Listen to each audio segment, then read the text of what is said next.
Boa tarde, tudo bem? Meu nome é José Girão Machado Neto, sou aluno de pós-doutorado da Integralize e hoje daremos início à nossa quarta videoaula com um tema: como organizar conteúdos e tópico para uma tese. O objetivo da aula é compreender a estrutura básica de uma tese, aprender a organizar ideias de forma lógica, construir um roteiro eficiente para a escrita. Definição de tese. Tese é um documento que representa o resultado de um trabalho experimental ou exposição de um estudo científico de tema único, bem como delimitado, elaborado com base em investigação original, é feito sob orientação de um professor doutor e visa a conclusão do curso de doutorado, com a obtenção do título. Sugere-se como mínimo de folhas 150 folhas e no máximo 300 folhas para um trabalho de tese de doutorado.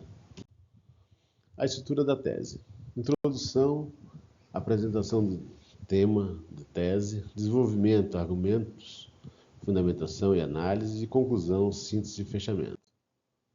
Aspecto base para a construção de dissertação e tese.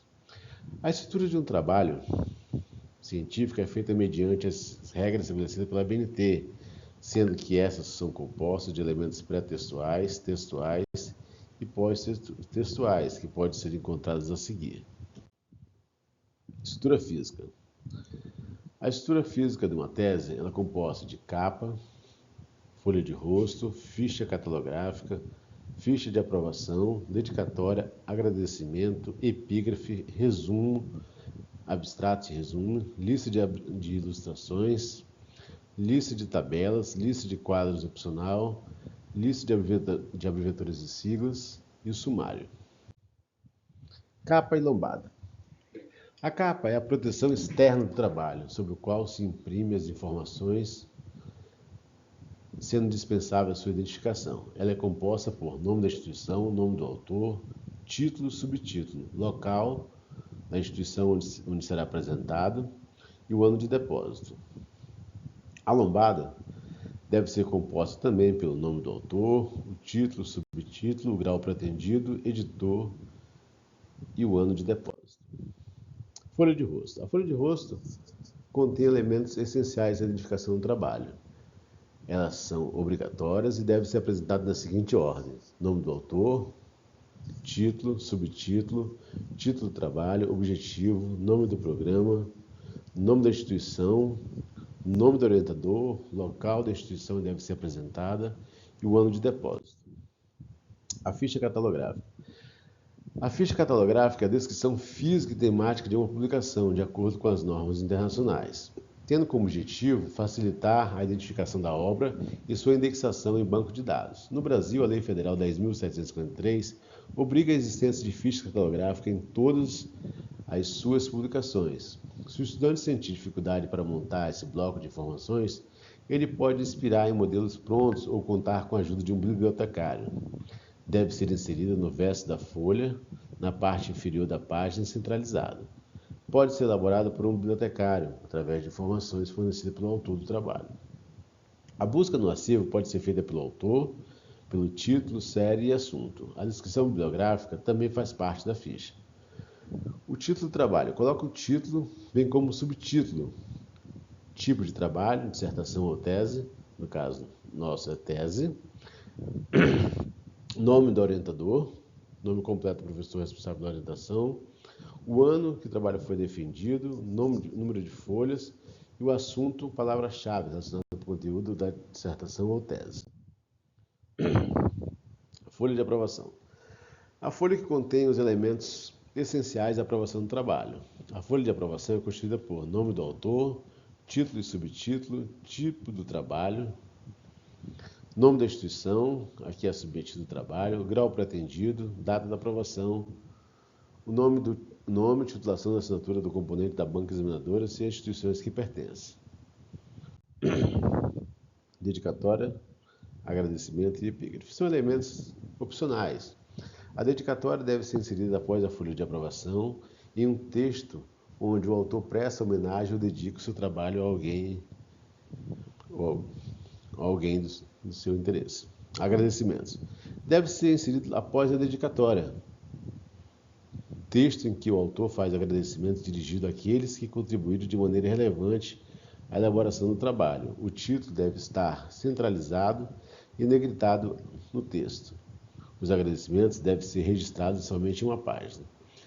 Epígrafe é elemento opcional, elaborada conforme as regras da BNT 10.520, devendo ser inserida após os agradecimentos, em que o autor apresenta uma citação ou indicação de uma autoria relacionada com o assunto do seu trabalho. O resumo é um elemento obrigatório, elaborado conforme as normas da ABNT, devendo ter uma apresentação concisa dos pontos relevantes de um texto, fornecendo uma visão rápida e clara dos conteúdos da conclusão. O resumo deve ser estruturado, redigido em um único parágrafo, porém ressaltando o objetivo, métodos, resultados e as conclusões.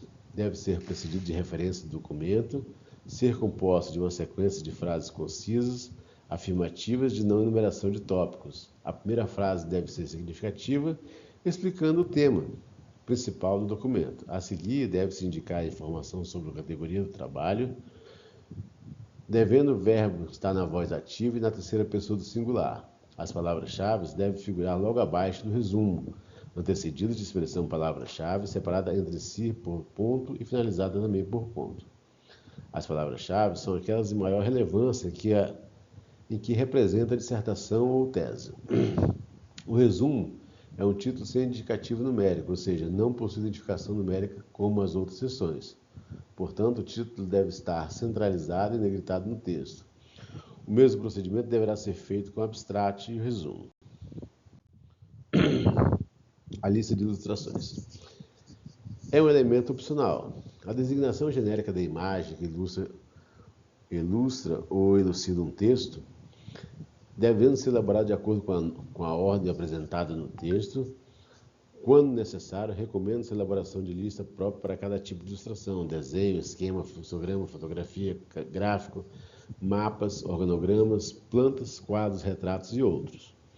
A lista de ilustrações é um título sem indicativo numérico, ou seja, não possui identificação numérica com outras seções e por isso deve estar centralizado e negritado no texto.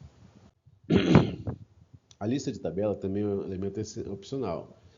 Ela deve ser elaborada de acordo com a ordem apresentada no texto, com cada item designado por seu nome específico, acompanhado da respectiva página. A lista de tabelas é um título sem indicativo numérico, ou seja, não possui identificação numérica com as outras seções. Portanto, o título deve estar centralizado e negritado no texto. Lista de abreviaturas e siglas. Consiste na relação alfabética das abreviaturas e siglas utilizadas no texto, seguida por palavras e expressões correspondentes grafadas por extenso. Citadas no texto pela primeira vez, deve aparecer com o nome por extenso, seguido da sigla entre parênteses. Recomenda-se elaborar uma lista para abreviaturas e outras para siglas. A lista de abreviaturas e siglas é um título sem indicativo numérico, ou seja, não possui identificação numérica como as outras seções. Portanto, o título deve estar centralizado e negritado no texto. O sumário. O sumário também é um elemento obrigatório. Deve ser elaborado conforme as normas da ABNT, devendo ser numerada das divisões, seções e outras partes do trabalho, na mesma ordem e grafia em que a matéria se sucede. O sumário deve ser localizado como último elemento do pré-texto, regra geral para apresentação. A palavra sumário deve estar centralizada e ser utilizada da mesma fonte da seção primária. Os elementos pré-textuais não devem aparecer no sumário. O sumário é um título sem indicativo numérico, ou seja, não possui identificação numérica com outras seções. Por isso, o título deve estar centralizado e negritado no texto. Conclusão, recomendações, referências e apêndices e anexos não são considerados capítulos, por isso não recebe numeração de seção. Recomenda-se que o título seja alinhado pela margem esquerda, recomendando-se ainda a utilização do espaçamento de 1,5 entre linhas, bem como o uso de uma linha em branco entre as divisões das seções primárias. Os elementos textuais. Os elementos textuais de uma tese constituem introdução, problema e problematização, justificativa, objetivos geral e específico, marco teórico, marco metodológico, análise e discussão de dados, conclusões, recomendação. Todos os elementos são essenciais em uma tese. Introdução. A introdução é uma etapa importante da redação de um trabalho acadêmico. Uma boa introdução deve motivar o leitor a virar a página, a se interessar pelo trabalho todo. Assim, o texto de introdução, além de bem escrito, deverá se constituir um convite atrativo para a continuidade da leitura. A introdução deve ser apresentada como indicativo numérico, em caixa alta, número 12, justificado à esquerda e negritado. A introdução deve ser a antepenúltima parte a ser construída numa dissertação ou tese. O problema. Aqui você deve descrever qual o problema a ser resolvido. É necessário evidenciar que existem questões em abertos e que o tema é complexo e que há interesse da comunidade em resolver o problema. O texto deve responder as seguintes perguntas: qual a relevância e a complexidade do problema apresentado? Existe alguma matéria consolidada ou ainda está em fase de preparação? O problema da pesquisa deve ser formulado de forma de perguntas, ser claro e preciso, todos os conceitos e termos usados não podem causar dúvidas, ser suscetível de solução. É necessário que haja maneira de produzir uma solução para o problema dentro do critério metodológico e cientificidade. Ser delimitado, deve conter indicativo numérico, indicativo com letra maiúscula, tamanho 12, negritado, justificado e à esquerda. A problematização. A partir da situação problema, gerada através da construção de uma pergunta, que norteará todo o processo de pesquisa, será elaborada outras 3 perguntas da interrogativa. Deve conter indicativo numérico, iniciando com a letra maiúscula, tamanho 12, negrito, justificado à esquerda. A justificativa. Aqui o foco está em justificar a solução porque você escolheu o tema de pesquisa. Você deve deixar muito claro para o leitor qual será a efetiva contribuição que sua pesquisa irá oferecer ao mundo acadêmico, procurando responder no seu texto as seguintes perguntas: qual a relevância da proposta desse estudo? Qual a complexidade da solução proposta? Qual é a aplicabilidade da solução? Qual é o seu diferencial a outros similares? Qual é a motivação para ele? Procure utilizar referenciais bibliográficos para ajudar na defesa da relevância da solução proposta. A justificativa, como o próprio nome indica, é a argumentação a favor da realização do trabalho proposto, identificando as contribuições esperadas e o diferencial em relação a outros estudos com essa mesma temática já analisada. Deve conter indicativo numérico, iniciando com a letra maiúscula, tamanho 12, negrito justificado e à esquerda. O texto deve ser dissertativo. Objetivo geral. O objetivo geral deve expressar a delimitação do tema, assim fica mais fácil compreender o que se espera com aquele trabalho acadêmico.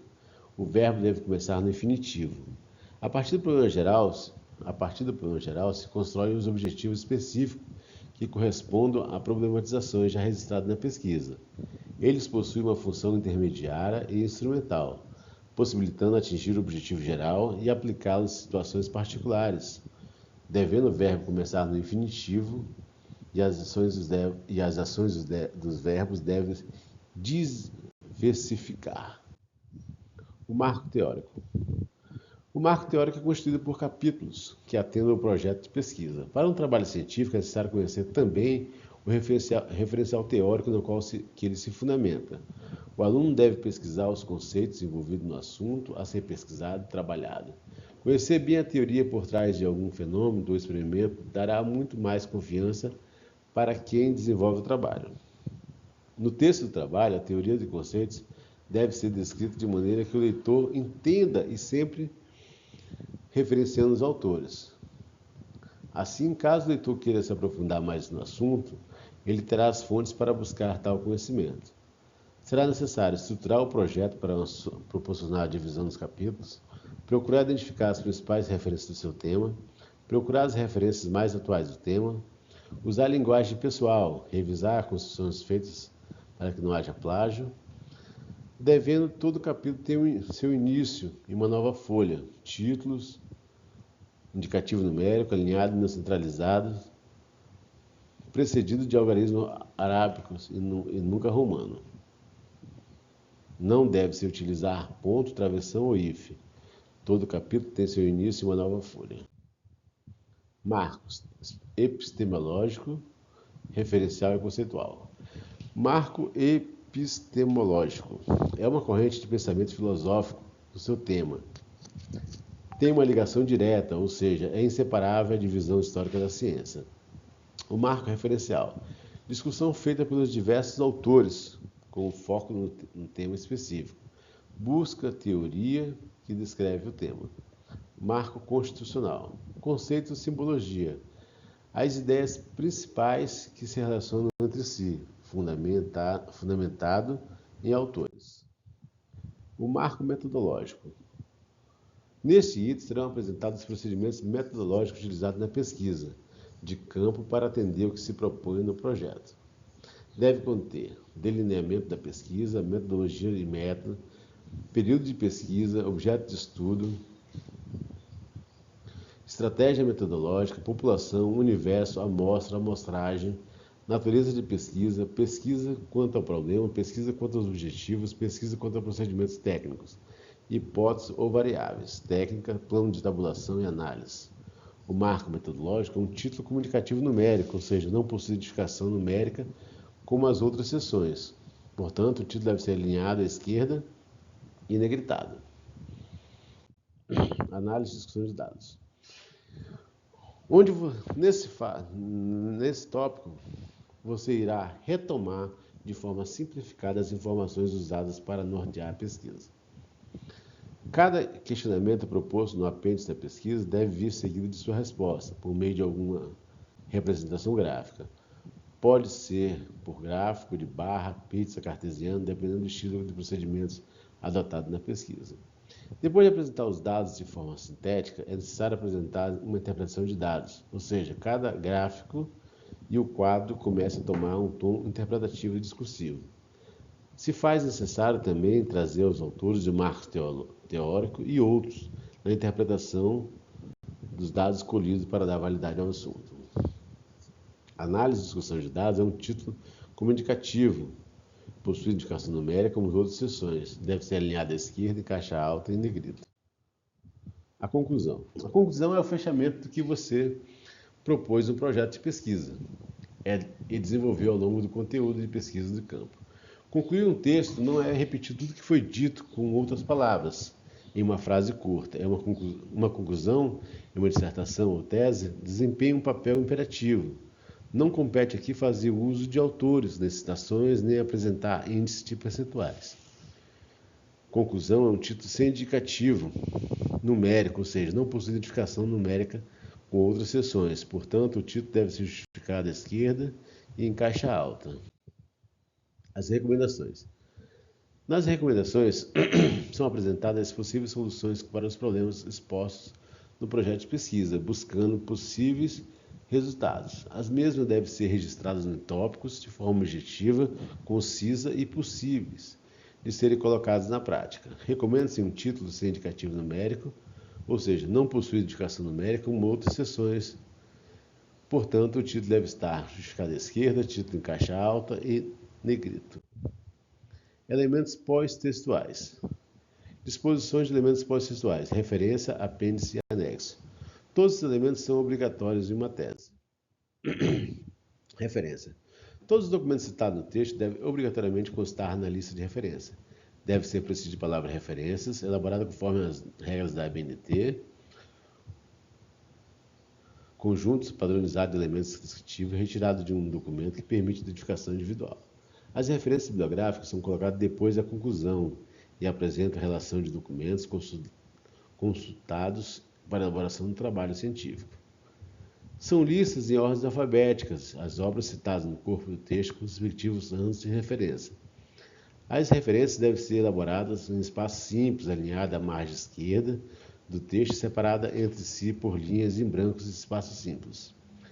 Sugere o uso de recurso tipográfico, o negrito, para destacar um elemento título em todas as suas referências. Os mesmos não se aplicam às obras de indicação de autoria ou de responsabilidade, cujo elemento de entrada é do próprio título, já destacado pelo uso de palavras maiúsculas na primeira palavra. Para referência de artigos, o elemento de destaque é o nome da revista ou do jornal que o artigo foi publicado. O título e subtítulo devem existir, não é destacado. Deve ser produzido, tal como figuram os documentos separados de 2 pontos. Recomendo-se padronizar a referência do que diz respeito aos prenomes e autores nome dos autores. Se a opção for por abreviar o nome do autor na própria referência, o mesmo deve ocorrer em todas as referências subsequentes, do contrário, escrevê-la sempre por extenso. Referência é um título sem indicativo numérico, ou seja, não possui identificação numérica com as outras seções. Portanto, o título deve ser alinhado à esquerda e em caixa alta e negrito. Apêndice. É um elemento opcional, elaborado pelo autor do trabalho para complementar sua argumentação. Deve ser precedido de palavra apêndice, identificado com letra maiúscula, consecutiva, travessão e pelo respectivo título, escrito em letra maiúscula, centralizado e negritado. Utiliza-se letras maiúsculas dobradas na identificação dos apêndices, quando esgotadas as letras do alfabeto. Os apêndices podem ser utilizados para a apresentação de questionários, roteiros e entrevistas. Deve ser citado durante a descrição do trabalho, escrito com inicial maiúscula, seguido de respectiva letra de identificação. A paginação do apêndice deve ser contínua ao texto. O apêndice é um título sem indicativo numérico, ou seja, não possui identificação numérica como as outras seções. Portanto, o título deve estar centralizado e negritado no texto. Lembre-se que o título dos anexos utilizado no trabalho deve constar no sumário. Os anexos. É um elemento opcional, destinado à inclusão de materiais não elaborados pelo próprio autor, como cópias de artigos, manuais, folders e balancetes, visando dar suporte à argumentação, à fundamentação, ilustração e comprovação. Deve ser citado durante a descrição do trabalho, escrito com a inicial maiúscula, seguido de respectiva letra de identificação. Deve ser precedido de palavra anexo, identificada por letra maiúscula, consecutiva, travessão e pelo respectivo título. Utiliza-se letra maiúscula dobrada na identificação dos anexos, quando esgotada a letra do alfabeto. A paginação do anexo deve ser contínua à do texto. O anexo é um título sem indicativo numérico, ou seja, não possui identificação numérica com as outras seções. Portanto, o título deve estar centralizado e negritado no texto. Lembre-se que os títulos do anexo utilizados no trabalho devem constar no sumário. Exercício prático. Nesse ponto, nós iremos fazer uma tese. Você deve escolher um tema, definir o problema e a tese e montar 3 tópicos de desenvolvimento. Feito isso, faça uma autoanálise, complementando com aquilo que já foi estudado e explicado na aula que se apresenta. Muito obrigado a todos e até a próxima videoaula.